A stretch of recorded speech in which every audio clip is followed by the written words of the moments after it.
Company details. Company. Change company settings. Additional company information section. In this section, you will add additional company details. Enter company tax number. Enter registered name. Enter company registration number. Enter tax office. You can select company entity type from the drop-down menu. You can select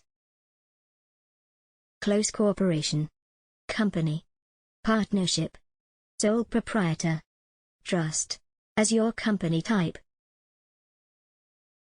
Enter company city. Enter company province. Enter company country. Enter company tax practitioner registration number. Enter company tax practitioner telephone number. Enter SAS company contact information. Enter first name. Enter last name. Enter capacity. Enter contact number. These details not mandatory.